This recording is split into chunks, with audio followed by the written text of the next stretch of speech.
السلام عليكم. أسعد الله أوقاتكم. تحية طيبة لكل المشاهدين والمشاهدات.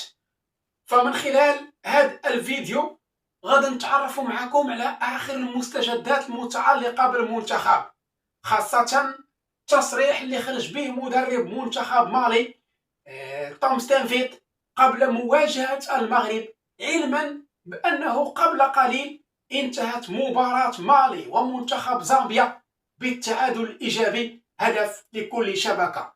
غادي نتعرف معكم على الترتيب ديال المجموعة وآخر التفاصيل تخص منتخب المغرب قبل المواجهة الحاسمة بالنسبة الجولة الثانية من دور المجموعات من منافسة كأس أفريقيا التي تستضيفها المملكة المغربية الشريفة. فمرحبا بكم في أول حلقة في هذه القناة للاسم ديالها عشاق المنتخب. كنتمنى أي واحد شاف هذا الفيديو فما تبخلوش علينا، هذه القناة الرسمية ديالي، وكنتمنى أي واحد يتفاعل. شكرا جزيلا لكم. فأول حاجة، قبل قليل منتخب زامبيا يفرض التعادل على منتخب مالي ويبعثر أوراق المجموعة الأولى، وبالتالي المغرب كيتصدر الترتيب ديال المجموعة الأولى 3 ديال النقاط، يليه منتخب مالي بنقطة واحدة، زامبيا بنقطة واحدة، ومنتخب جزر القمر ب0 نقطة، علما لأنه منتخب المغرب سيواجه منتخب مالي ضمن الجولة الثانية. فأول حاجة، ومنتخب مالي راه كان رابح منتخب زامبيا حتى الدقائق الأخيرة من المباراة، وبفضل الهدف ديال مهاجم منتخب زامبيا فخليني نقول لك صدم اللاعبين ديال منتخب مالي، والتعادل فكان ايجابي اكثر بالنسبه لمنتخب زامبيا، علما انه النسخه ديال منتخب مالي راها قويه جدا. رحنا غنلعبوا مع مواهب، فرحنا غنلعبوا مع منتخب قوي في جميع المراكز، وبالتالي المواجهه الثانيه ديالنا ضد منتخب مالي طبعا في الجوله الثانيه فغتعطينا بزاف ديال الحوايج. كيفاش حنا، واش حنا هما هادوك او لا مازال خاصنا نتحسنوا، خاصه بسبب وانه قبل قليل توصلنا بواحد الخبر لانه المشاركه ديال رومان سيس في الكان يمكن لانه نهايه ديال المشاركه ديالو، يعني ما غيكونش حاضر بعد الاصابه اللي تعرض ليها البارح. كذلك سمعنا الخبر ديال الاصابه ديال نايف اكرد اللي مازال واش غيلعب ولا ما غيلعبش مازال ما تاكدناش. ادم ماسينا كذلك عنده اصابه، فبالتالي اليوم كيبقاو لك جوج ديال المدافعين اللي هو عبد الحميد ايت بودليل وكذلك جواد الياميق.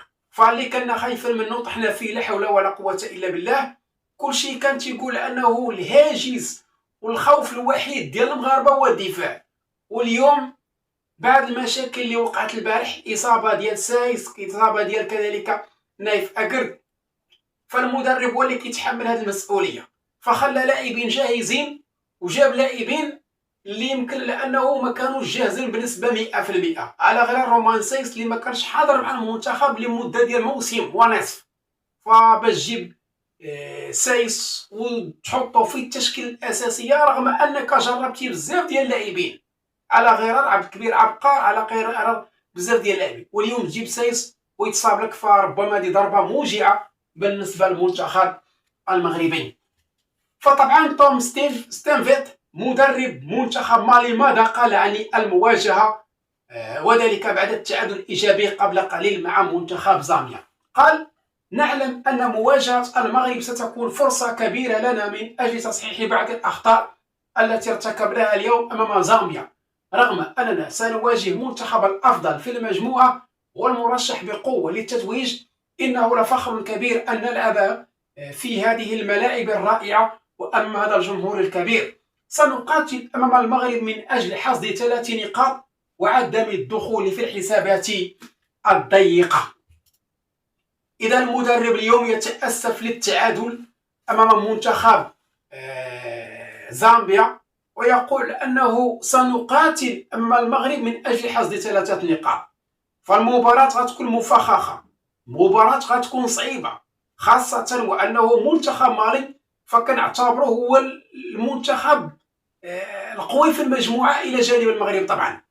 فكنتمنى لأنه الركراكي يصلح بعض الأمور خاصة المحور ديال الدفاع. كنتمنى يرجع لنا نايف أقرد، نتمناو الشفاء العاجل كذلك لرومان سايس، وعندي كل ثقة إن شاء الله. فرغم هذه المشاكل فإن شاء الله كل مباراة ناخذها بنفس المعطى، وإن شاء الله التتويج غيبقى لصالح المنتخب المغربي. أحب من أحب وكره من كره، غادروا النية، وإن شاء الله التتويج غيكون بصفة المنتخب وأسود الأطلس. فالشكر موصول لكم، تحية طيبة لكل المشاهدين والمشاهدات.